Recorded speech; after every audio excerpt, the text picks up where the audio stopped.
Digital Marketing Radio, episode 139, Social Media Strategy for Senior Executives. DigitalMarketingRadio.com. Today's episode is brought to you by Aweber. Build your email list, engage your subscribers, do email the right way. I've arranged a special deal for all Digital Marketing Radio listeners, and that's a 60-day free trial with the email marketing software provider I use, Aweber.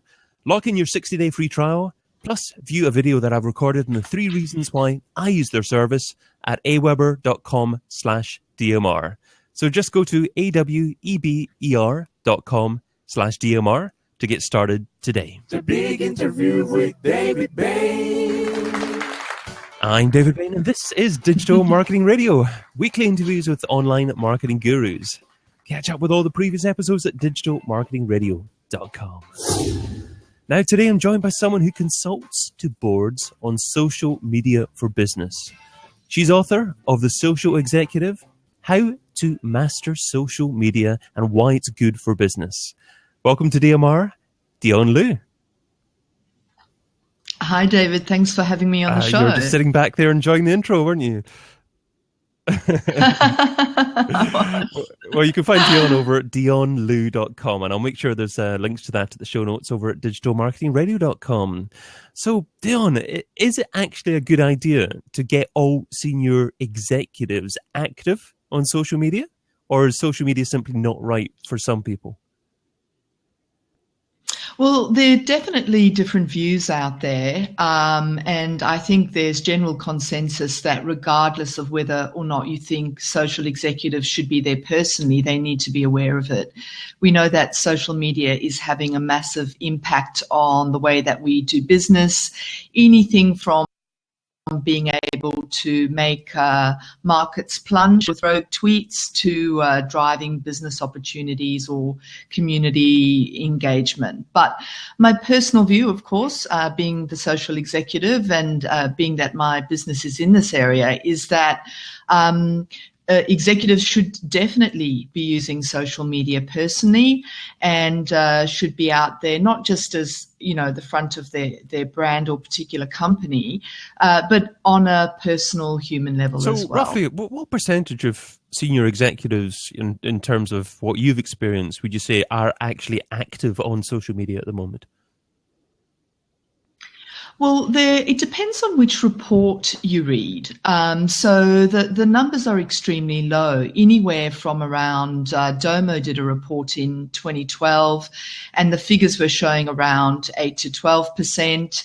Actually, the recent social CEO report came out from Domo last week, and it showed 30%. Now, I think all of us who work in the area of social executive strategy know that that figure is very overstated, because what it does do is it includes executives who have signed up to LinkedIn, and many senior executives are on LinkedIn, but it doesn't actually mean that they're using it. So many will sign up to LinkedIn and kind of use it as a CV repository rather than as a place for either, you know, publishing or engaging with customers. So I always say that's a little bit like going to a cocktail party and standing in the corner. You know, you've actually got to do something once you're there, which is what social's about. So the figures are low, the figures vary, but certainly on platforms like Twitter, Instagram, it is extremely low. That's incredible that even a sign up to LinkedIn would be counted as active in social media, because a lot of people just see that as a recruitment tool, as an online CV, rather than somewhere to interact with other people. Yeah, which I think is wrong too. I mean, I think LinkedIn is very much a social platform, but where it's different from something like Twitter, which is an open global social platform, LinkedIn is more friend of friend, you know, a referral platform.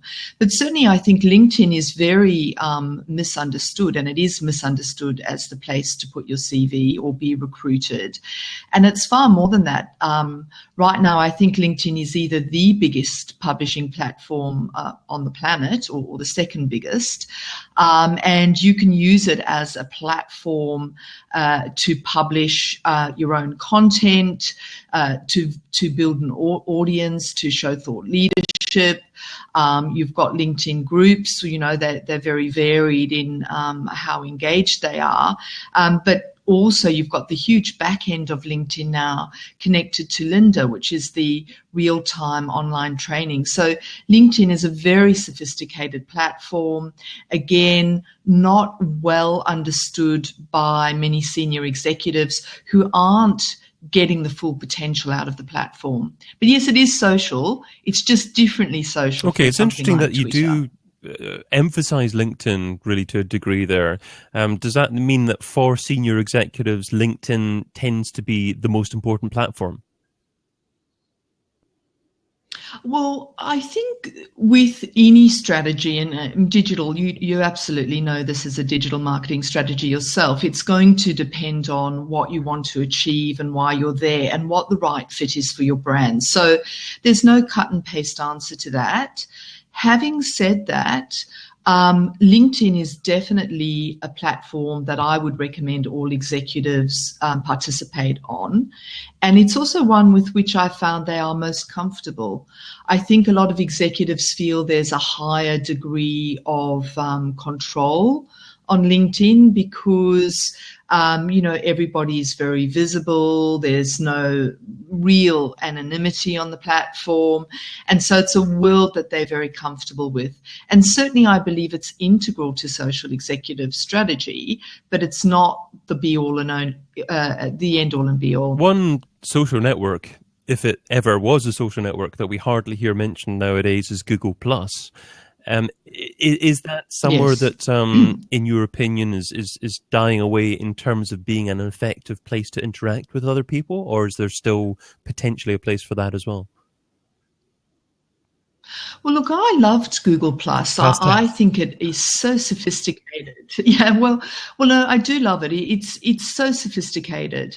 There's so much that you can do on that platform. You could basically hold, boardroom meetings and share them internally. And, the utility is just incredible.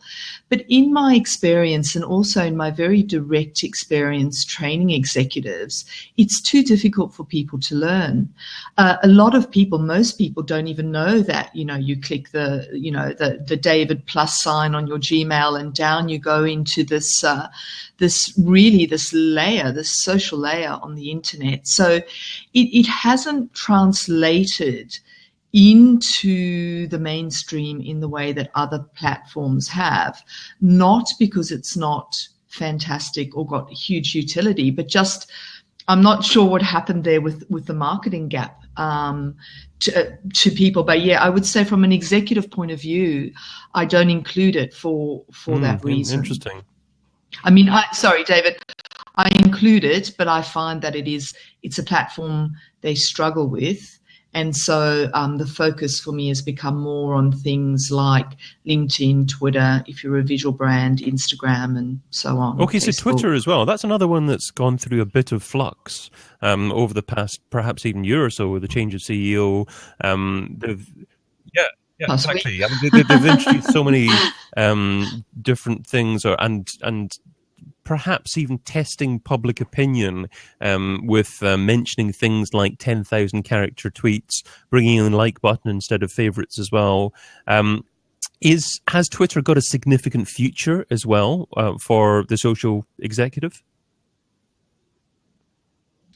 Well, Twitter is something that I absolutely recommend for social executives.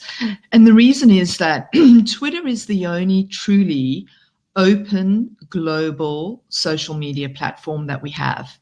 Everything else is essentially some form of friend-of-friend referral.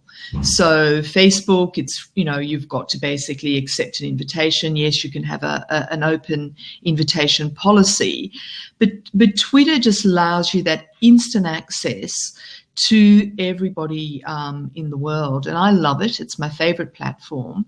And one of the reasons I love it is because you can connect with people you don't know and have never met around an issue because it's topical or because there's a shared passion.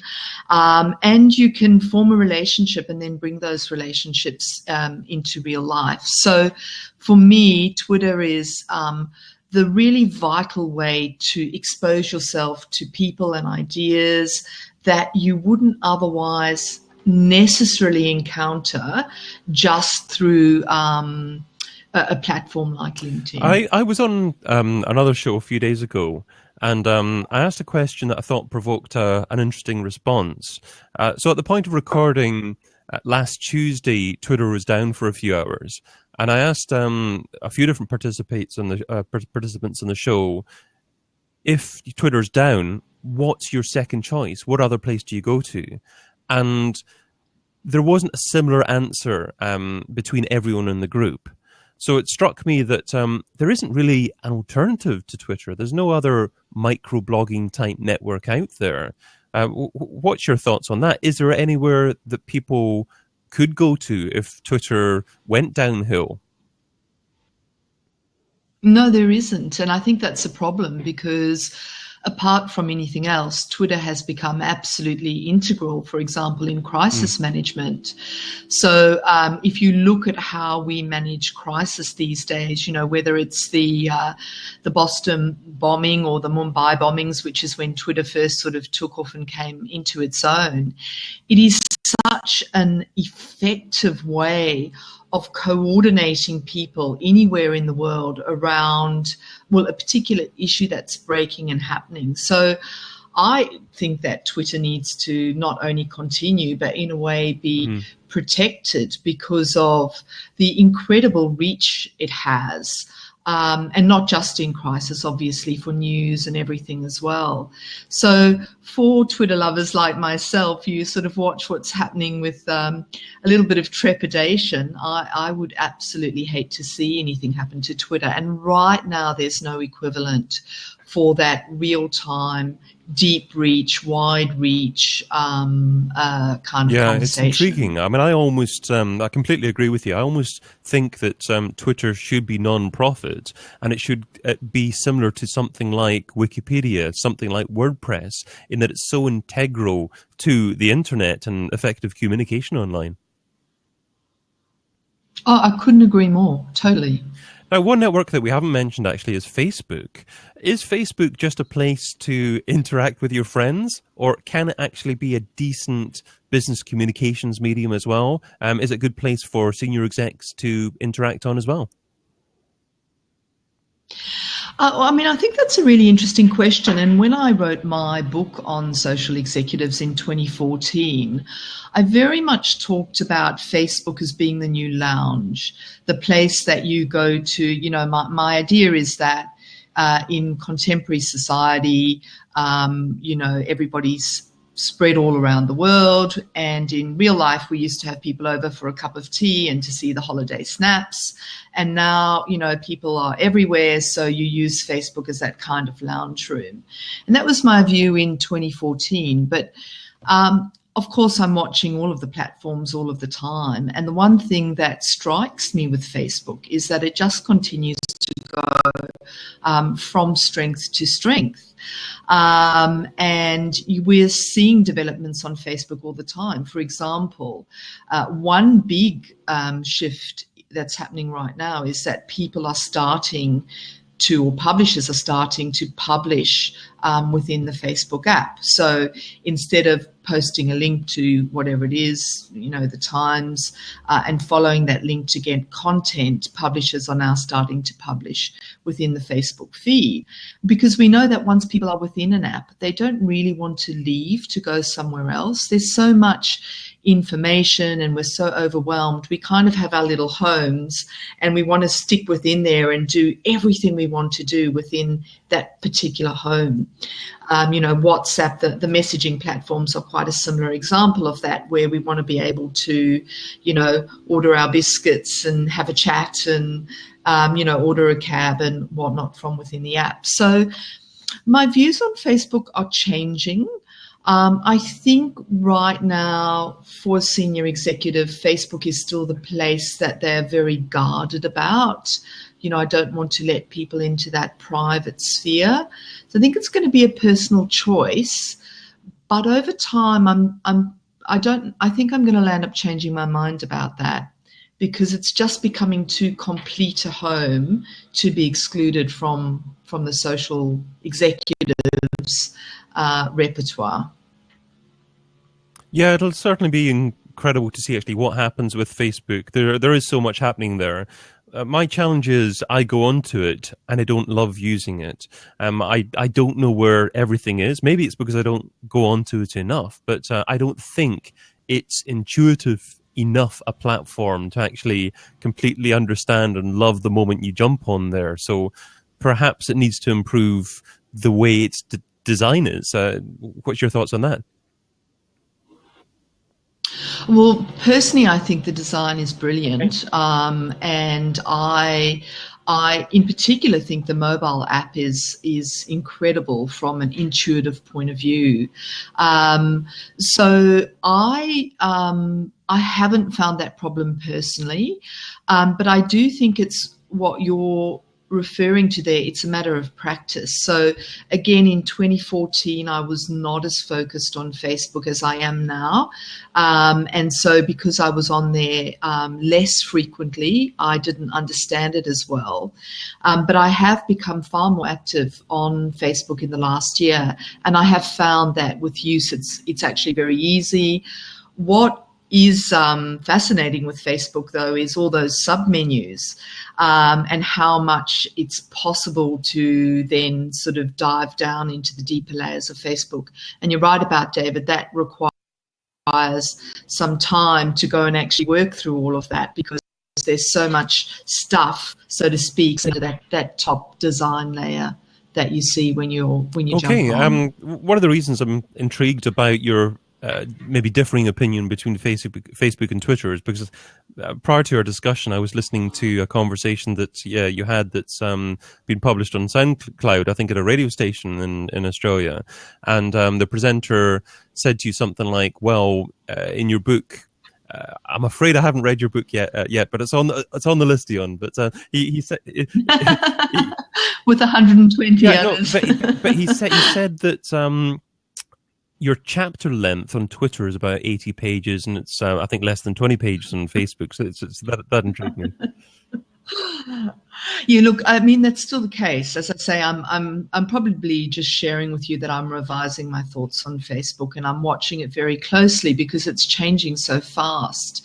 But absolutely, for me, Twitter is my favorite, and it is the longest chapter in my book because, like you, I think it just needs to be protected for the benefit of the internet as a whole.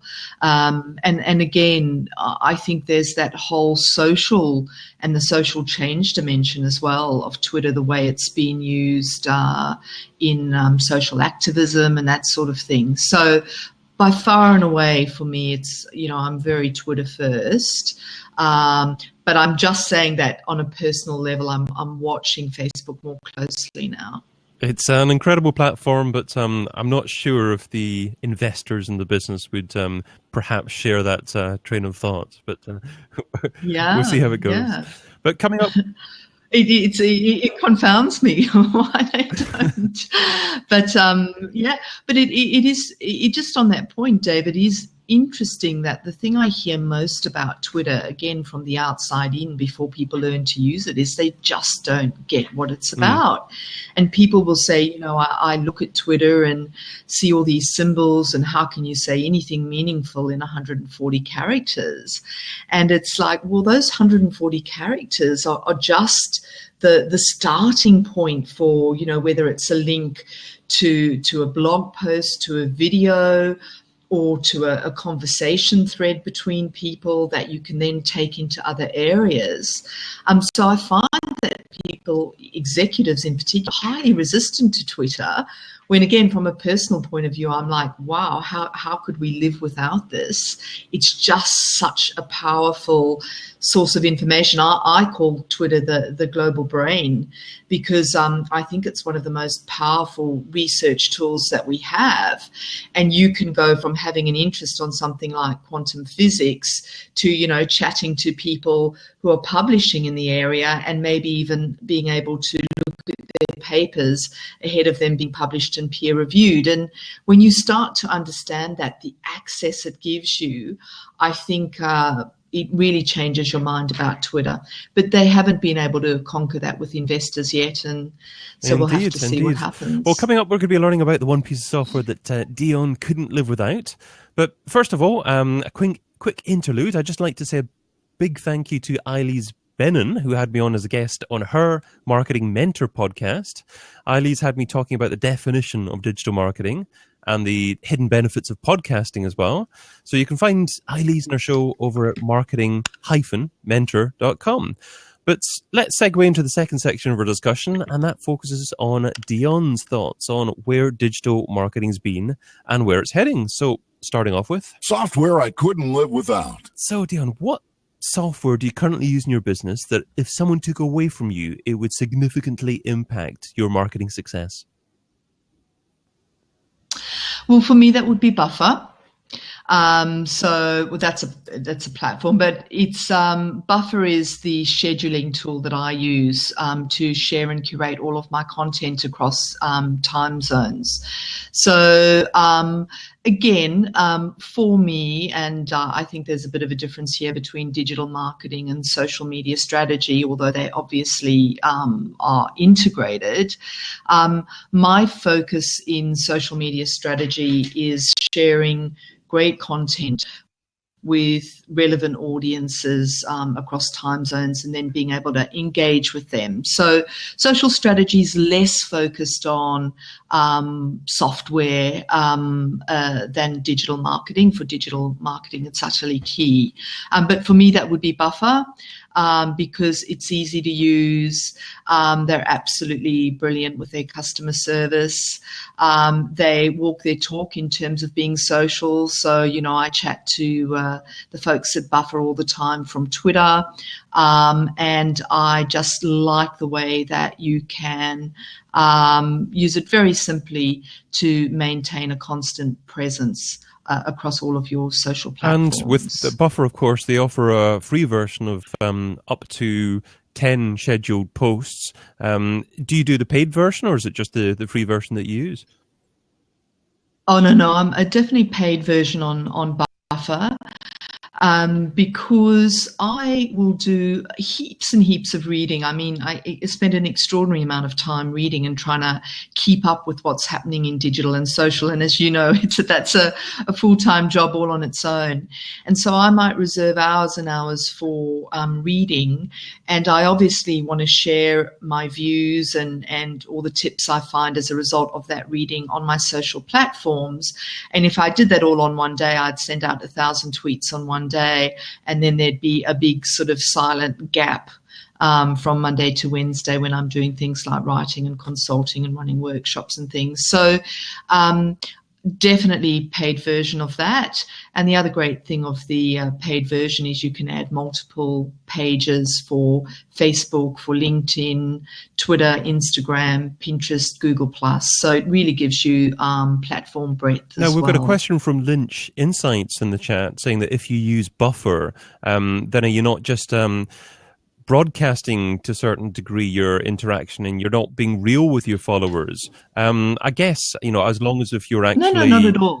Using Buffer to schedule posts occasionally, but you are regularly interacting with people as well, then that's still okay, isn't it? Oh, absolutely. I mean, I think there's a huge difference between automation and scheduling. So automation is basically set and forget and off you go. And I think in terms of what people are really getting pissed off about online, I think automation is something that is problematic. Scheduling's different. Scheduling is about you doing the actual reading, the actual thinking, the actual sharing. and letting that come out across the world at different times. So if I were only available to talk to people, share and talk in real time without buffer, it means I'd never really connect outside of my Australian audience, because people in the west coast of the US might be asleep. But what I do is I put that content out there, and then in the morning, I wake up, the first thing I will do is go to my notifications on Twitter and chat back to anybody who's engaged with me. So what there is a delay in that response if I'm sleeping at the time, but it's absolutely real and it's absolutely engaged. The other thing that I find, and I know a lot of Twitter lovers who use Buffer find this, and in particular, obviously, my community here in Australia, is once you've established those connections, they go into other areas. So you will then email that person, you'll Skype that person, you'll blab that person, you'll text that person, you'll WhatsApp that person. So no, I think that scheduling allows you to be truly global. And if we only talked to people at the actual time that we were doing something, we would never reach beyond our own communities. So scheduling is really, really important. I love your distinction there between scheduling and automation there. I think that's just so important and something just to think about. In fact, listeners, I think you should actually tweet that.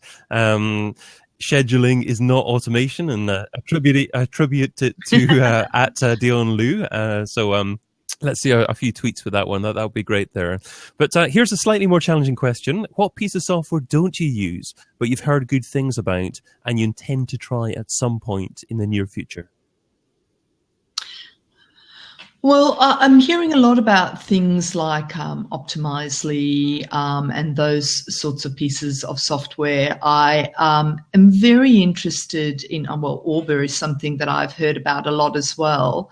I think for me, though, and I know this is sort of dodging your question in a way, but the one thing I'm trying not to do as much now is to get distracted by tools and software, because in our world there's new brilliant software and tools coming out every day, and I used to be the first person to jump on and try and experiment, and I've still got that mindset because I like to have a go at everything and see how it fits with me.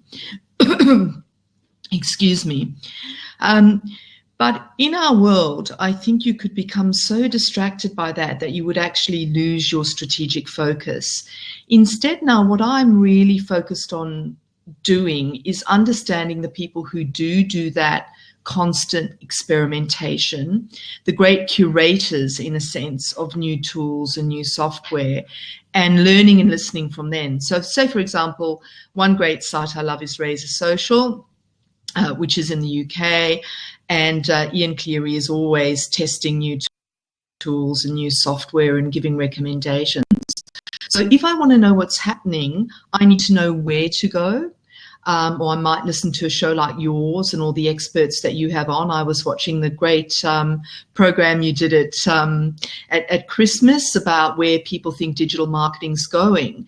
So I think for me, it's more about knowing who the great curators of that expertise is, and then spending some time there, and then thinking very hard about how does that apply to me and how does that apply to the people I'm training, because otherwise it's just going to be endless newness and experimentation. Okay. Dionne, I'll tell you, I'm not sure if it's like this for everyone else, but I've actually lost your video just now. I can just hear you. So could you possibly refresh the blab and try coming back in again? And we'll see if we can improve the connection. So hopefully we'll have Dionne back in a second there. That's hopefully going to make a difference there. Now, I'm not sure if anyone else actually watching is having any challenges, and actually occasionally Dionne dropping out a little bit there as well. I'm not bothered about that at all actually for the recording, because I'm using this bit of software called Zencaster, Zencaster, and then just R at the end, to record us both locally. So what I can do is I can tie back the audio together afterwards. So that should be quite interesting. Hopefully that should work out okay. So that should be Dionne coming back in there. Hello there. Hi, am I back? Yes, you certainly are back. So hopefully that'll be a little bit more effective there. So this will be a little additional bonus for video watchers in the terms of the replay. But of course, I'll edit that out to the out of the actual audio replay podcast. But in relation to your answer there, it's quite funny actually, because quite recently, just in the last couple of weeks, someone else didn't particularly want to say a bit of software that they wanted to buy in the future because they didn't want to get distracted about anything at all. So in terms of actually staying up with things, then what do you do? Do you actually you were saying you just watch other shows? Do you make a point of making a note of recommendations and maybe revisiting things every 3 months or so, just to make sure that you're completely up to date with everything? Yeah, I mean, well, one, I'm reading all the time, and some of the key sources for me of content would be Twitter. So clearly, I'm following people on Twitter who know a lot about tools. Brian Fanzo's another classic example of somebody who's very experimental with tools, and I follow him across all of his platforms. Yes, I do take notes, and I also still do experiments. So, for example, when Trevor, who's a colleague and a friend, Trevor Young in Australia, said you've got to try Blab out, I did immediately try Blab out, and I just thought, yep, I can see that this works really well. It's really going to work extremely well for people because it's so easy. And then again, that's how I got onto you. Was there was a lot of I guess buzz on Twitter when you were doing your show at the end of the year with such a cast of digital experts. And Trevor put up a post basically saying this is exactly how Blab should work, and that this is really where you see Blab coming into its own. So, of course, I immediately went and had a look at that. So, so I am taking notes. I'm then following through, seeing if it has utility. So, yes, I do constantly revisit it. But, again, I'm going to go get those tips from a classic, again, was watching your show at the end of the year, where I watched it twice and I watched it end to end, and I was fascinated by what people had to say, and I went and followed up some of the things they had to say. So I'm interested. It's just that you could get lost in that world forever because there's so much fun stuff. It's a vortex happening sometimes, but and I love it. It's just about knowing knowing the line and not stepping over it, but it's challenging occasionally. But I'll include links to Buffer. Obviously, that was the main tool that you mentioned there in the show notes. But let's move on to. I wish I would have. So I'd like you to look back in the very first day that you're involved in trying to market a business online. What didn't you do so well? What do you wish that you would have done differently? Oh, I mean, I've just learned so much. There are tons of things I would have done differently. First of all, I think I was extremely green, and probably am, given the degree of expertise you need to be an SEO expert. But for example, understanding search engine optimization, that's something that I have learned more and more about over the years, a bit of a dark art. And obviously one in which you need enormous expertise, but that is something I wish I'd known more about.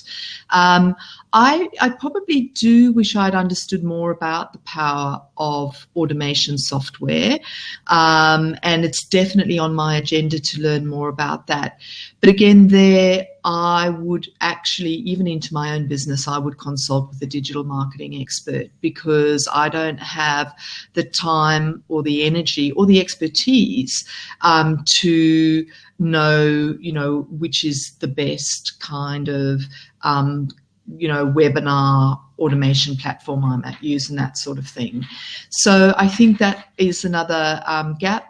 The other thing that I do wish, though, that I had known more about and done more of, in particular at the start of the business, is video, because video is just the growth of video is incredible. It would have been great to have it there from the get-go. Yes, you mentioned platform. marketing automation there, and marketing automation has come on so much over the last couple of years. It's quite incredible. But I guess the key is there again, not to automate things and take away that relationship that you're trying to build with people as well. Yeah. Okay, well, this is the moving on to The this or that round. the quick response round. 10 quick questions. Just 2 rows here. I feel like I'm on QI here, by the way. Absolutely, yeah. This is the challenging round. So try not to think about the answer too much, and you're only allowed to say the word both. All right. on one occasion. So ready to go? On one occasion. Right. Okay. Email or Twitter? Audio Twitter. or video? Video. Affiliates or display advertising? Display advertising. Facebook or Google Plus? Ooh. I'm going to go Facebook for now, just because of what we talked about. Okay. Online press releases or one-on-one relations? One-on-one relations, for sure. Paid search or SEO? Email SEO. contact form or telephone number? Email. Website or app? Website. Social subscriber or email subscriber? I'm going to go social. And local marketing or global marketing? That's going to be my both. It's most people's both there. One thing that I didn't expect you to ponder over was website or app. Are you contemplating having your own app developed? No, my hesitation there is more just, again, watching trends and what's happening. And it's fascinating when you look at what we're doing with our time. We're having what our people are talking about as 36-hour days, because there's still only 24 hours in the day.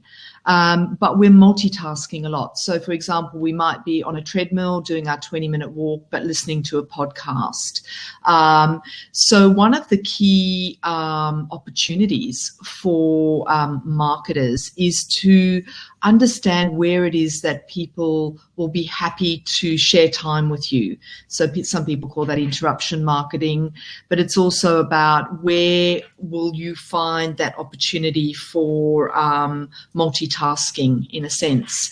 And what we've seen looking at how we spend our time is that, obviously there are millions of websites and apps and things that we could choose, but we're tending to really spend our time between 5 apps. So apps are becoming increasingly like platforms. So you could look at a messaging app like WhatsApp, which I use for messaging, and which we probably don't understand as well here as, say, in a place like China, where a messaging app like WeChat, I can use it to talk to you, but I can also lean over and scan the barcode on the biscuits on my desk. And because my wallet is built into that app, the next day those biscuits will be delivered to me. So there's a lot of talk about how people are building your entire lifestyle into a platform like an app. So hence my hesitation is not because I'm planning an app, but more because I think what we see happening is that people want to manage the overwhelm by only being in a few places, and an app that offers you the ability to do everything you want from within that one platform is certainly something that I see will triumph in the years to come. And I guess if you're a business that doesn't have an app, you still have to be aware of other apps out there that impact how users or potential customers actually interact with your business, because they could use that as a communications medium to find your business to begin with, and that could significantly impact your marketing. So it's incredible. Absolutely. And also, I mean, I think you want to be, putting a do we want to invest in an app question into your business strategy. So sometimes a business will get a recommendation, well, build an app for that. But with, millions of apps in an app store, is that good business strategy? Now, it may be or it may not be, but I don't think that a business should just automatically assume they should build an app, but they should be aware that they may be able to be part of another app platform, and there may be utility for them in that. That's a bit convoluted, but yes, you're right. We've got to be aware of apps, but it doesn't mean we need to build one for our own business. The $10,000 question. If I was to give you $10,000 and you had to spend it over the next few days on a single thing to grow your business, what would you spend it on, and how would you measure success? Well, I saw that came through on your email, and I thought about it a lot, because initially I thought, I would actually just invest in a great designer and in visual design, because visual media is so important. But after thinking about it for a while, I thought, no, I would actually get a professional webinar developer to do all those webinars I have been planning, and to set it up with the right sorts of automation on the website. And I would obviously measure that by sign up to courses and those sorts of sales conversions. Interesting. Yeah, webinars are certainly supposedly very good at converting people. Obviously, training people for an hour or so, then people obviously build trust in what you do and you as a person, and after that you can offer them the next step if they'd like to take it. So it's a very interesting relationship builder and sales tool. Yeah, agree. My number one takeaway. Well, Dionne, you've offered so much great advice in the conversation, but what's the number one takeaway? What's the single most important step that our listeners need to take away and implement in their businesses? Well, I would say be social. Whether you're a CEO or board member or a professional, be social. I'd say, and really think about scheduling in terms of growing your global audience, but also expanding your own mindset. So be social, be global. That's my number one takeout. Wonderful advice. Well, thanks so much. What's the best way for our audience to find out more about you and what you do? So you can go to my website, which is DIONNE, DIONNELEW, DIONNELEW.com. And obviously I'm on Twitter at DIONNE LEW, as well as all around the web, publishing on Medium, where I'm also at DIONNE LEW, surprisingly enough. So, but the website is the first port of call. So Wonderful. Okay, well, I'll make sure there's links to that in the show notes at digitalmarketingradio.com as well. But yeah, so thanks, Dionne, and thanks to dear listener as well. If you enjoyed what Dionne shared today, here's how you can help.